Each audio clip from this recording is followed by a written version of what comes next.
card back in the deck because I would like to cast Purge.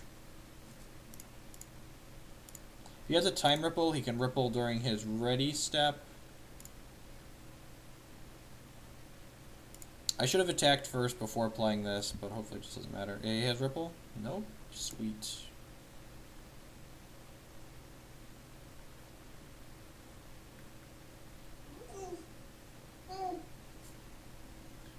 Windsinger's 6 point of toughness is great, because it means it doesn't just die to Croc here. Yeah, that's fine.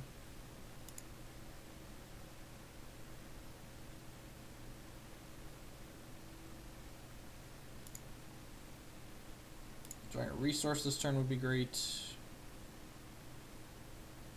Stargazer, Brown Fox Scout, alright.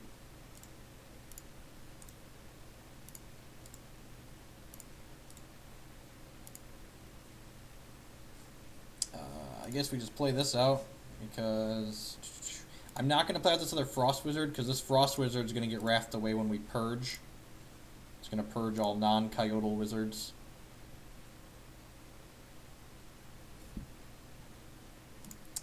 I guess this was probably free damage.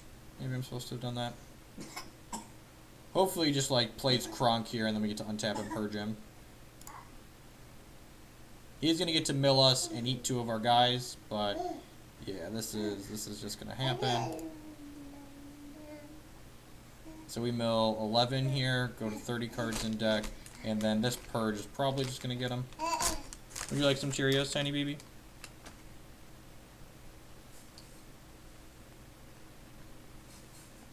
He is fighting those 2, sure. I didn't want those Coyotles anyways, that's fine. It's gonna be my first time casting Purge, I'm excited. Who's excited? I am Purge. He keeps his Howling Braves, it's a Coyotle. And it voided all those guys, so he doesn't even get to shuffle them back into his deck. He draws a card, we draw a card. He's 8. We've got 7 power on the table, a fistful of cards. You can martyr your own guy, yep. You have a cluck, sir. Gain your 4 life.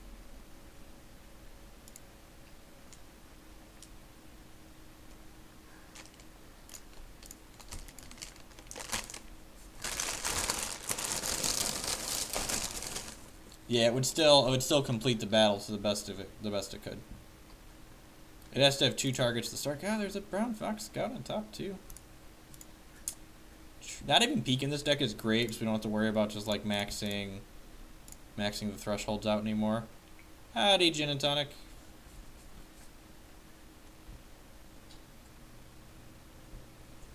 Deal combat damage. So we're gonna play this. Play Frost Wizard. Play that.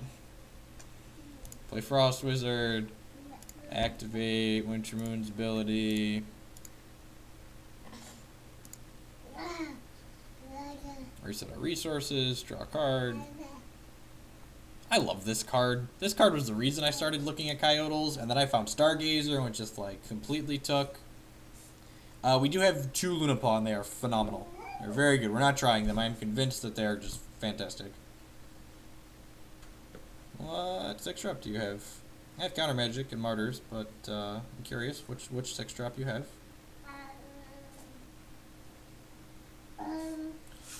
I'm pretty happy with the configuration this deck is at currently. I'm going to look at the shards after this, but other than that, I think we're doing great. We're playing 1 Crowfeather. So we trimmed some. I cut some of the top end, so that's a 5/2 gauntlet. Sweet. Yeah, 5/2. I've got one Wanka still. So here, I'll pull the deck list up. I want to look at the shard base really quick and see if I want to change anything. I think I want 1 more diamond in the shard base, possibly. So, like, look at the shard base now. So the shard base right now is, how many wild do we have? We have 10, 11, 12, 13 wild. We have, our Cheerio's not cutting it. Do we need some goldfish, tiny monster? So we've got 13 wild, and we've got 11, 12, 13, 14 sapphire.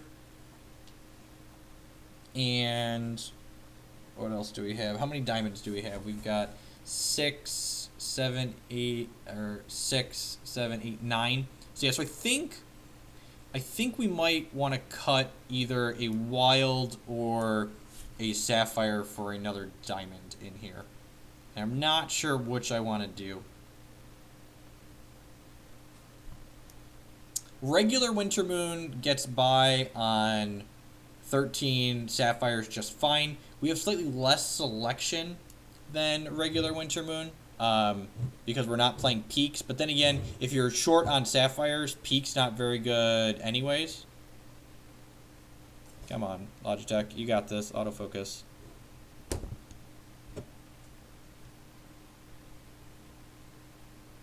There we go. So, I don't really want to add a shard. I've been pretty happy at 23. Cards that are suspect are like the one main deck Verdict, the one main deck Pride's Fall. I've been pretty happy with most everything else. I guess we don't typically need wild super early, so maybe we go to 14, 12, 10. There's a stats tab. This thing does test draws too? That's great. I haven't looked at this at all.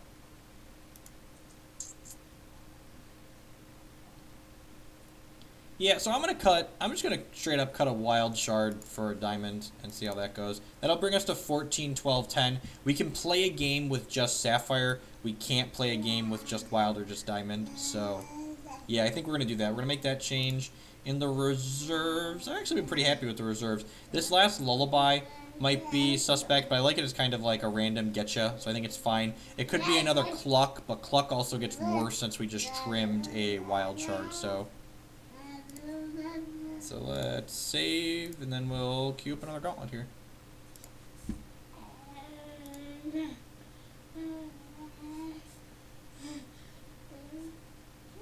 It's locked in the Frost Arena, alright. So I need to go save as Coyotle, ugly.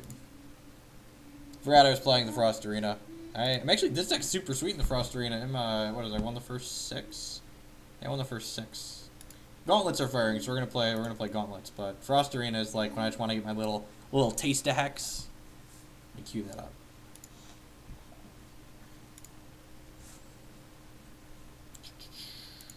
Yep, Coyotle Ugly is the one we want. Confirm. Join.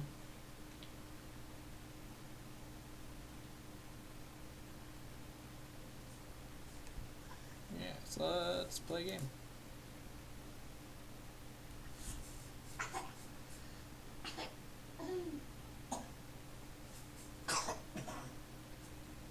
God, they're firing so quick. This is great.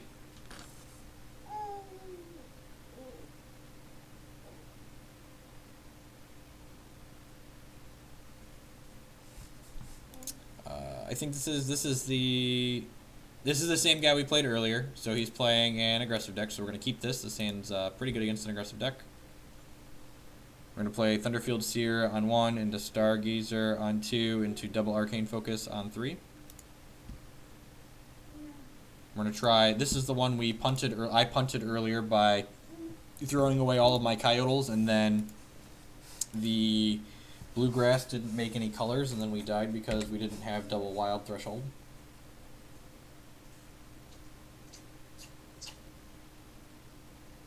Didn't it say the opponent mulliganed?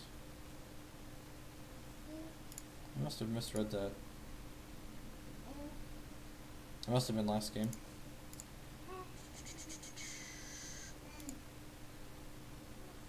I haven't really looked at any of the spoilers so far. Play this out. Get wild.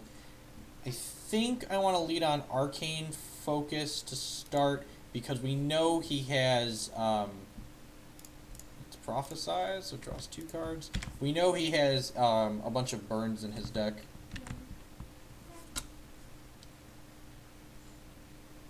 I caught the set 4 spoilers that were on the main site today. I didn't think any of them looked particularly interesting or powerful. The blue-red card is sweet, but probably not constructed playable. Cards like that traditionally aren't very good. There's another Scrag, sure. I'll block.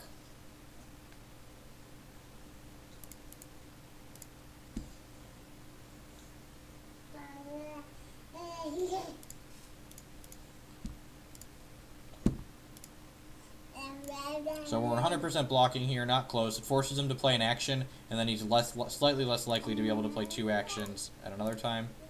So block. We also then shuffle this guy back into our deck.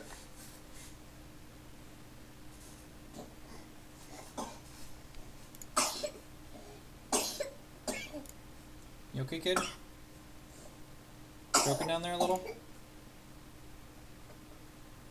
Lunapaw is pretty hot, so we definitely want to play that on...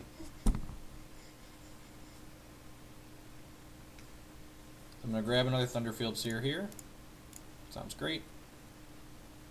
And we drew a Time Ripple. Awesome. So we're going to play Shard of Fate on Sapphire in case we draw Counter Magic here in a bit. We're going to play another Thunderfield Seer out, and then we're going to put Thunderfield Seer and the Prophesized Arcane Focus back into our deck. You know what, again, I did this in the wrong order. I need to activate Winter Moon's ability before I play something that prophesies, because we don't want to mess up the ordering and then draw cards that aren't prophesized. Generally speaking, games like that in CCGs, that cost is just too expensive for the effect that it gives. If it was like a quick action, I think it would definitely be closer pushed to playable, but like five resources to deal 2, draw 2 is not great, and like 7 and 9 resources, like that's just not really feasible or realistic. I'm just going to snap off blocks here again, because again I want to force him to spend his actions to push through our little guys, and then hopefully jam Lunapaw and take over the game with that.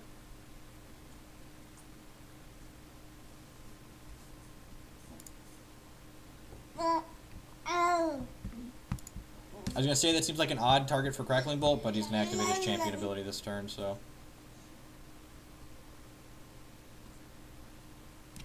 So we're taking 7 this turn and going down to 11. Correct, that's the downside to the 5-color shard. It does not provide a charge.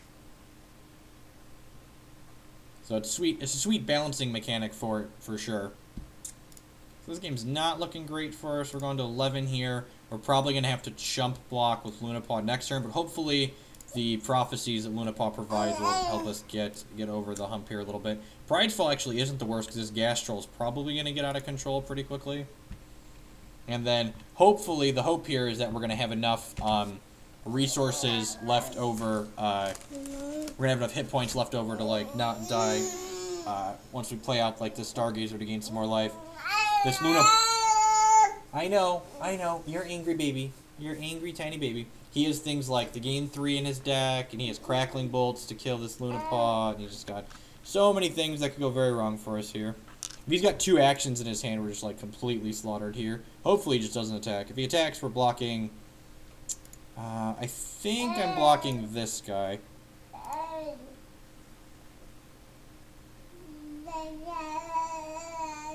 Growth, yep.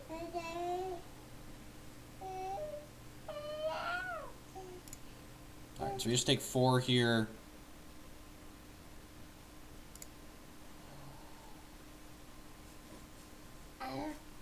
Alright. There's a 3/3 from our prophesied Lunapaw. Arcane Focus, hopefully going to find a cheap action. Yep. So we're going to grab Oracle Song here to draw a bunch of cards. This only costs 1 because it was prophesized by Lunapaw, and then it was just prophesized by Thunderfields here, so it's actually going to draw 3 cards. I'm going to play Wild Shard out. And then now the question is, do I want to